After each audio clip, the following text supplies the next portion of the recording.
My name is Martha. I am 72, and for the last 15 years, my entire world has revolved around the satellite of my only son, David, and by extension, his wife, Clara. They didn't visit me often, perhaps once a month for a strained Sunday lunch in my small, sun-starved apartment. It's the same apartment I moved into 15 years ago, the one that smells faintly of dust and old paper, replacing the spacious colonial home where David grew up. That house, now, is another family's memory, but I try not to think of its absence. I think instead of David's thriving architecture firm and Clara's flawless, minimalist Instagram feed. Proof, I tell myself, that the sacrifice was worth it. The tension in our relationship wasn't a gaping wound. It was a slow, invisible corrosion.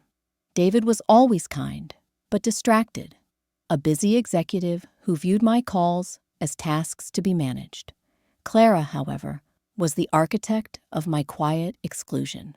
She possessed a cool, polished superiority that dismissed anything rustic or old-fashioned, a category I seemed to fall into quite easily. She would subtly re-gift my knitted scarves or critique my dated furniture in front of David, who would usually just chuckle, unwilling to challenge her perfect veneer. The secret I carried, the one that had shaped my life since his father's death, was both my burden and my shield. I clung to the silence because I believed the truth would shatter the beautiful, successful life I had painstakingly built for him. It was a Tuesday evening when they came over, bearing a bottle of expensive, imported wine and an air of suppressed excitement. David's eyes were sparkling, and even Clara's usually stern lips held a slight, anticipatory curve. "Mom," David began, pulling out a sleek, full-color brochure. "We have huge news. We finally booked it. 2 weeks Mediterranean cruise. Venice, Santorini, the whole route."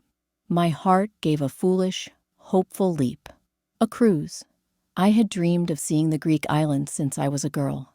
I hadn't taken a proper vacation since before David was born. I felt a flush of warmth, a rush of love. They remembered. They are finally going to invite me.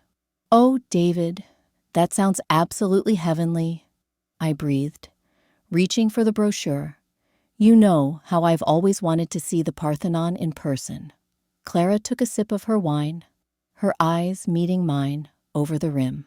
There was no warmth in her gaze, only a practiced pity.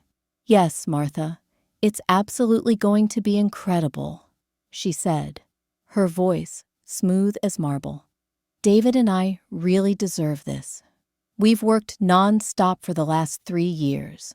She paused, deliberately drawing out the moment, then continued with a sickly, sweet tone. "We just wanted to share the excitement. We're leaving next month.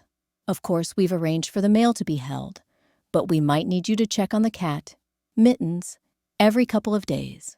You know how nervous she gets around strangers." The brochure slipped from my fingers, landing silently on the shag carpet. The warmth in my chest curdled into ice. The unspoken invitation, the one I had manufactured in my mind, was a phantom. I was not a guest of honor. I was the cat sitter. I was the placeholder. David, oblivious, only saw my pale face. "Are you all right, Mom? It's 2 weeks of pure luxury. We'll bring you back plenty of trinkets. Think of it as a nice, quiet break for you, too. No fuss, just books and your shows." I swallowed the lump that felt like broken glass. I gave them the performance of a lifetime, the supportive, selfless mother. "Oh, darling, that's just marvelous," I chirped, forcing a wide, brittle smile. "A quiet break is exactly what I need. I'm so thrilled for you both. Don't worry about Mittens for a second. I'll make sure she's spoiled rotten." I even poured them more wine. They left an hour later, lighter, happier, utterly convinced of my genuine delight. They never noticed the fine tremor in my hands or the sudden, sharp pain beneath my ribs. The next morning, I was alone, sorting through a lifetime of financial documents. This was the real reason I couldn't go on a cruise, even if they had paid for it. I was bankrupt, and my body was failing. 15 years ago, David's father, Richard, died unexpectedly of a massive stroke.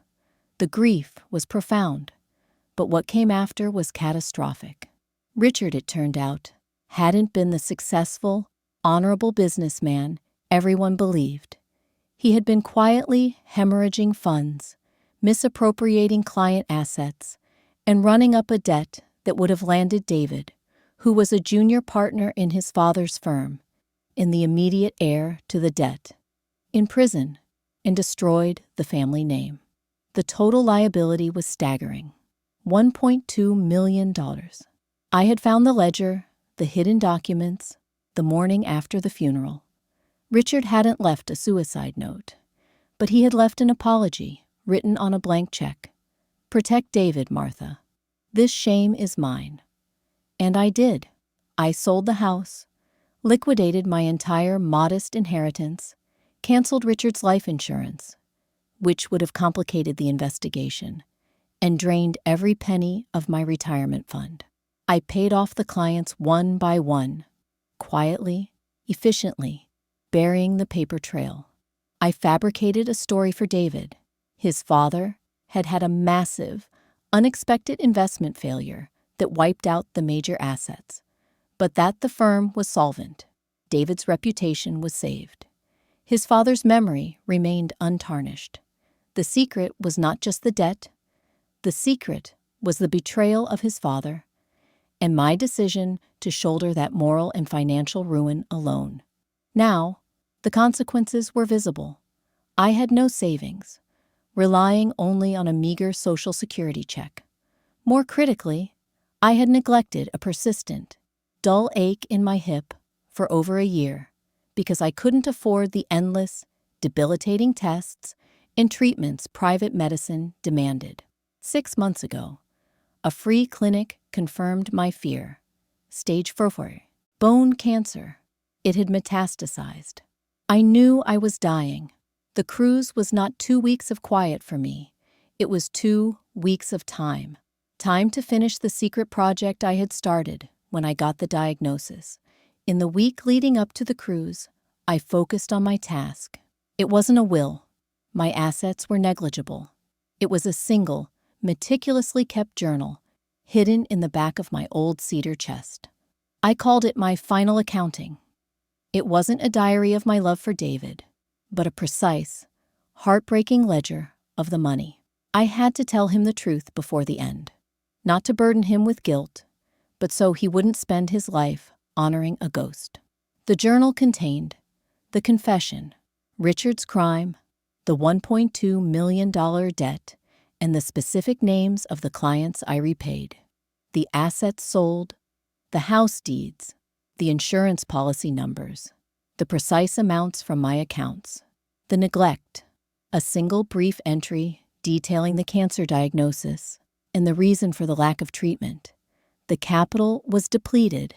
The treatment fund was never created. I chose his future over my few remaining years. A final letter, tucked into the last page, sealed with wax. I worked methodically, stopping often to manage the deep, bone-weary exhaustion that now defined my days. I was racing against time. The cruise ship was my deadline. David and Clara came by the night before they left. David was giddy. He handed me the keys to his house and garage door opener. "Mom, please, make yourself comfortable. We left the Wi-Fi code by the TV. If anything happens, just call the emergency number." Clara gave me a curt, almost dismissive hug. "Don't break anything, Martha. And for God's sake, don't forget to water the orchids. They are very sensitive. Have a wonderful, restful time, my dears," I told them, my voice surprisingly steady. "I love you both very much." It was the truth, but it was also a farewell. David and Clara's first week on the cruise was everything the brochure promised. Sun-drenched decks, limitless champagne, and ancient ruins. They sent me carefully curated photos. David laughing with his arm around Clara, Clara posing flawlessly against the azure Aegean Sea. I, meanwhile, was at their house, not just tending mittens, but executing the final step of my plan. I placed the cedar chest, with the journal inside, in the center of the attic. It was a place David hadn't been to since childhood. I taped a cryptic note to the chest. The true inheritance is here, open when I'm gone. But fate, in its cruel irony, does not adhere to perfect planning. On the 7th day of their cruise, anchored off the coast of Santorini, David received a panicked text from his office manager, a critical, sensitive client file. The original partnership agreement from 15 years ago was missing. It was needed immediately for a high-stakes litigation review. David's blood ran cold. He knew exactly where it was, locked in a small, fireproof safe hidden in the back of his home office closet. He had been meaning to move it to the firm, but procrastination had won. "I have to go back," David announced to a furious Clara in their cabin. "You can't be serious. David, we're in the middle of the Aegean. This trip cost a fortune," Clara hissed, her beautiful facade cracking into a mask of pure entitlement. "It's the partnership agreement, Clara. It's the foundational document of the firm. If we lose this, we lose the case, and potentially everything. We are taking the first flight out of Athens." Clara was livid. "Fine, but you owe me another cruise, and it will be longer and more exclusive. This is ruining my holiday." The selfishness was a raw, ugly sound, and David, distracted by panic, barely registered it. 24 hours later, David was jet-lagged, guilty, and stressed as he unlocked his front door. The house was silent, save for the hum of the air conditioning. Mittens greeted him with a suspicious glare. He went straight to the office closet. He opened the safe and retrieved the large, stiff folder. The crisis was averted. He should have stopped there. He should have called his mother, thanked her for watching the cat, and gone to bed. But something tugged at him. A faint, earthy smell. Cedar. He noticed the attic pull-down ladder was slightly ajar. He knew his mother would never invade his space, let alone enter the dusty, forbidden attic. He knew something was wrong. Heart hammering, he pulled the ladder down and ascended into the dusty, suffocating heat. The light bulb flickered over the vast expanse of forgotten childhood, old sports trophies, boxes of textbooks, and, sitting starkly in the center of the floor, a single, dark cedar chest. He saw the taped note. "The true inheritance is here. Open when I'm gone." David felt a sudden, icy dread. Gone? He wrestled the chest open. Inside, beneath a musty baby blanket, lay a thick, leather-bound journal. It was my final accounting. He sat down, ignoring the dust motes dancing in the shaft of sunlight from the tiny window, and began to read. The first entry was dated the day after Richard's funeral. It wasn't written in a loving, maternal tone, but a cold, concise hand that David barely recognized. November 14th, 2010. The truth is locked away. Richard's debt, $1,217,345.92. Client fraud. He hid it well. David must never know the truth about his father's last years. He must believe the man he worshipped was honorable. He must have a clean start. David felt the floor tilt beneath him. Client fraud? The story he had believed for 15 years. The bad investment that cost his parents their house was a lie. His father, the man whose framed photograph sat on his desk, was a criminal who had nearly destroyed David's life before it began. He flipped pages, passing meticulous entries detailing bank transfers, dates, and the names of assets sold. Sold the Colonial, $400K clear after mortgage. Applied directly to the largest debt, Richard's life. Policy canceled. Too many questions, too much time. Sold mother's sapphire ring, grandmother's inheritance, $8,000. It all goes into the black hole of his shame. David must rise from this clean. Tears blurred the ink. David realized that his success, his clean reputation, his ability to walk into boardrooms without suspicion, was purchased with his mother's last remaining vestige of wealth and dignity. He remembered Clara constantly criticizing his mother's apartment. Why does she live in that tiny shoebox, David? She must have wasted her money somewhere. He had always defended her weakly, accepting the narrative of the failed investment as a simple fact. Now, he saw the depth of the deception, the absolute betrayal of his belief by his father, and the absolute sacrifice by his mother. He reached the final thin section of the journal, dated just 3 weeks before the cruise. This was the section that stopped his breathing entirely. May 12th, 2025. The body keeps its own accounting.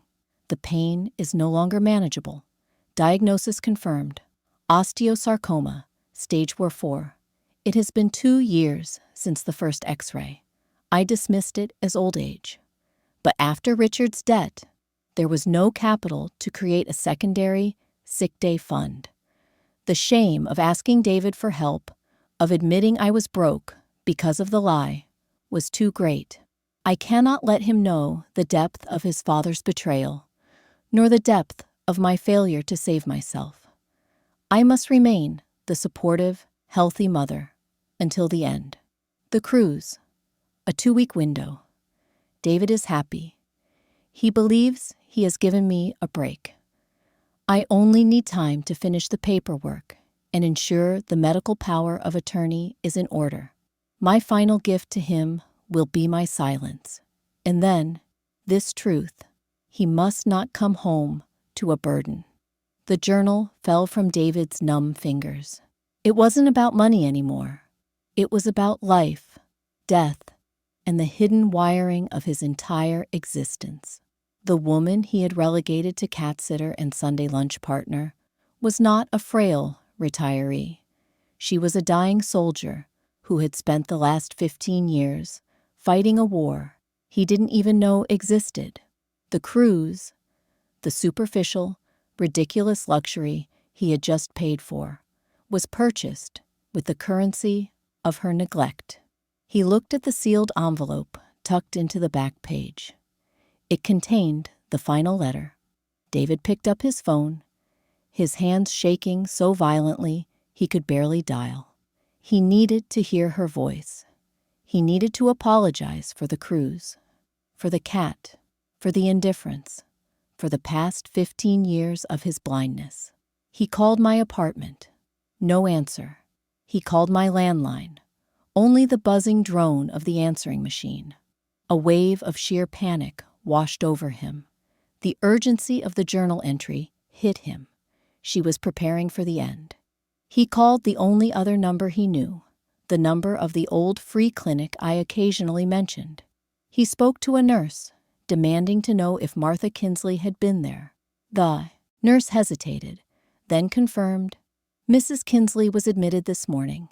Emergency care. She was completely dehydrated and had a severe compound fracture on her left hip. She had fallen. While he was sipping Chianti in Venice, I had fallen alone in my sun-starved apartment. Which hospital? David roared into the phone. He grabbed his keys, leaving the cedar chest open on the attic floor. Clara's furious texts about the flight changes were ignored. The betrayal he had felt for his father was nothing compared to the self-betrayal he felt now. When David arrived at the hospital, I was pale, almost translucent, lying very still in a high-dependency bed. A machine gently sighed beside me. He walked to the bedside, falling to his knees, burying his face in the thin, cool blanket. Mom, Mom, I'm so sorry. I'm so sorry. Why didn't you tell me? Why did you do this? He choked out, his body racked with silent, convulsive sobs. I opened my eyes slowly. They focused on his face, the deep exhaustion, the genuine, unreserved grief. I saw the tears, the real kind that startle the heart. David, my voice was barely a whisper. You're home. The cruise. I know the secret, Mom, he whispered, holding my hand, the bony fragility terrifying him. I found the journal, all of it. The debt, Dad, the house, the cancer. My eyes widened slightly, the last vestiges of my defensive wall collapsing. A single tear tracked a clear path down my temple. The lie. It was for you, my darling, I breathed, my strength fading quickly. The cruise. It was the final quiet confirmation that you were safe, that you were happy. You had to be happy, David. It was the only way it would make sense. David's soul felt shredded. He looked at the woman who had traded her house for his honor, her retirement for his career, and her life for his peace. I wasn't happy, Mom, he said, the raw truth emerging. I was just busy. I was distracted by things. By a cruise. By luxury. By a wife who told me you were just difficult. I sacrificed you for appearances. You didn't give me a clean start, Mom. You gave me a debt I can never repay. He called Clara from the hospital waiting room. Her immediate reaction was not concern, but annoyance. You left Santorini for a file, and now you're at the hospital? What is wrong with Martha? Is it serious? I can't believe we lost the booking fee. Stop! David cut her off, his voice flat and terrifying. I read the journal, Clara. I know where the money went. I know why she's sick. And I know why you never pushed me to check on her. You saw her as a drain. You minimized her life until she nearly died alone. You had no compassion. The true, deep betrayal in the story wasn't just David's distraction or his father's crime. It was Clara's quiet complicity in the systematic devaluing of the woman who held the foundations of their perfect life. I need you to arrange for my affairs to be transferred to the office, David told her. I'm not coming home yet, and when I do, I think we need to have a serious discussion about the future of this partnership. David did not leave my side. He took temporary leave from his firm, ignoring the frantic calls and texts from Clara. He had missed 15 years of my life.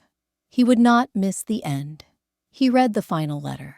It was simply a poem, written years ago, titled The Architect's Foundation, detailing how a beautiful building must rest on strong, hidden, and sometimes painful truths. I slipped away 3 days later, holding his hand, the machine's steady sigh replaced by a flat, endless tone. At the small, dignified memorial David insisted on, he spoke not of the successful architect I had raised, but of the woman who was a lioness of sacrifice. He told the edited version of the story, that his father had made a terrible mistake, and his mother had quietly corrected it, losing everything to give him a clean name. He left out the shame of his father, keeping that promise, but he hammered home the sacrifice.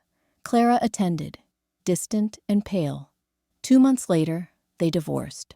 David realized that the life built on superficiality and exclusion was not the inheritance his mother had wanted for him. He sold the large, pretentious house and bought a smaller, simpler one. He used the remaining equity to create the Martha Kinsley Foundation for early cancer screening for low-income seniors. It was small, but it was honest. The final revelation was not just the secret I kept, but the life he finally began to live. A life of humility, gratitude, and true service. Purchased at the highest price, he finally understood that the most valuable things in life, love, honor, and sacrifice, are the ones that are often silently given and desperately hidden. The true cost of any luxury is not the dollar amount, but the necessary sacrifice made to attain it. Never let preoccupation with success and superficial appearances blind you to the quiet suffering and silent sacrifices of those who laid the foundation for your life. Communication, compassion, and presence are the only currencies that matter in the end. What decision would you have made? If you were David, upon learning the truth about your father and the full extent of your mother's sacrifice, what would be the first thing you would do?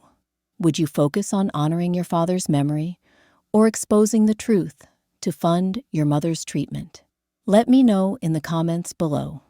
If this story touched your heart, please like, share, and hit the subscribe button for more deep, emotional family sagas and narratives of hidden sacrifice.